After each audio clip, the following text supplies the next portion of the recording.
Good evening, students. Now we will begin with the next chapter, which is chapter number 3, punctuation. I have already provided you with the notes of this chapter.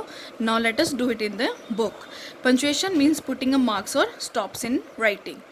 The following are the principal marks. Now we are using the following marks in the punctuation, that is question mark, full stop, exclamation mark and comma. I have already taught you in the earlier classes. Now let us begin. A full stop tells us that the sentence is complete.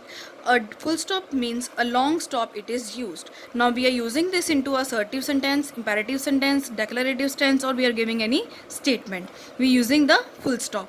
To mark the end of an assertive sentence as he helped me in difficulty, full stop. She plays with her friends, full stop. There is no changes in the sentence. The teachers are teaching, full stop. Now to mark the abbreviations as MA, MBBS, MLA, BSc, we are putting full stop because we are just giving an abbreviation. Now MA means Master of Arts. We are not writing into a full form, we are writing into an abbreviation form, right? Now next one is a question mark is put at the end of an interrogative sentence. Interrogative sentence is a question asking sentence. Who are you? Is he present today? Are the girls late? Was your sister ill yesterday? So these are the interrogative sentence and we are using the question mark at the end. Now an exclamation mark is placed at the end of sentence that expresses strong feeling. When you are expressing something like hurrah, we are very happy, we have won the match. Now we are putting a exclamation mark after the hurrah and full stop when the sentence is complete. What a beautiful picture it is when the sentence is complete. Now alas, he is no more. Alas, when we are very sad and we are putting exclamation mark after alas and full stop after the sentence. Next one is a comma. A comma represents a smallest pause. It is used to separate words given in the series as apples, mangoes, bananas and pears are fruits. Now these are different fruits mentioned in the sentence, but if we are writing it into a without commas, if we are reading it as apple, mango, banana, we are not giving any pause in it. So to give a proper image to the sentence, we are using the commas in between so that the sentence may be read in the proper correct form. To set off a noun of address as Amit, come here. Now we are calling Amit, come here. That is why the full comma is put here, because we are giving a gap in it, we are giving a pause in it. Raja, when are you coming? To separate expression like yes, no as yes, I am a teacher, no, I am not going there, right? So I think you might have understood all these sentences. I know a sentence begin with a capital letter. Now as you know, I've already told you earlier that this sentence always begin with the capital letter. No small letter will be used when the sentence is to be begun.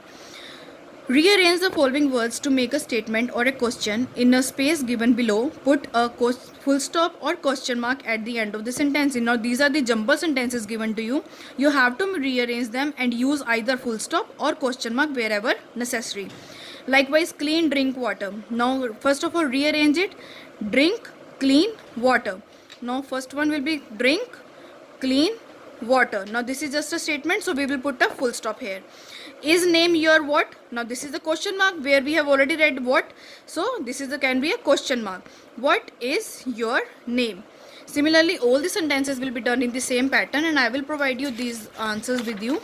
So you have to do it by yourself first of all, then you can just match it out the answers with the given answers by me. Now punctuate the given sentences and rewrite them. Use capital. Capital means capital letter will be used in the beginning, then comma, full stop, question mark or exclamation mark wherever needed. Now first one is I asked him to stop but he went away. Now I is in the small form, you have to write in the capital one. Then asked him to stop. Now here you will put the comma, but he went away. What a beautiful bird it is. Now what will be used as W capital, right? A beautiful bird it is will be exclamation mark. We are expressing our feeling. This is just about feeling, right? Similar, all the words sentences will be done. First of all, do it by yourself, then match the answers I will send you. Write the questions for each sentences. I live on Adalt Road. Now the question will be where do you live? These are the statements already given to you, these are the answers given to you. You have to write the questions. Where do you live? Now Sheila's pet is a rabbit. Now what will be the question? What is Sheila's pet? Question mark. Similarly, all the sentences will be done in the same pattern. Now next one is the D exercise. You have to cross it off, you don't want to do it, and this is not required in the syllabus. Next one is a question sentence is called interrogative sentence. It ends with question mark. As you already know that question sentence is always a interrogative sentence and it ends with the question mark, right? Now next one is the assessment sheet, worksheet number 1. I will send you in the picture form or PDF form, that you have to do it in either your books or you can do it in your notebooks, right? So this is the punctuation chapter here, finishes here. Now I will send you the answers to this in the next class. Thank you.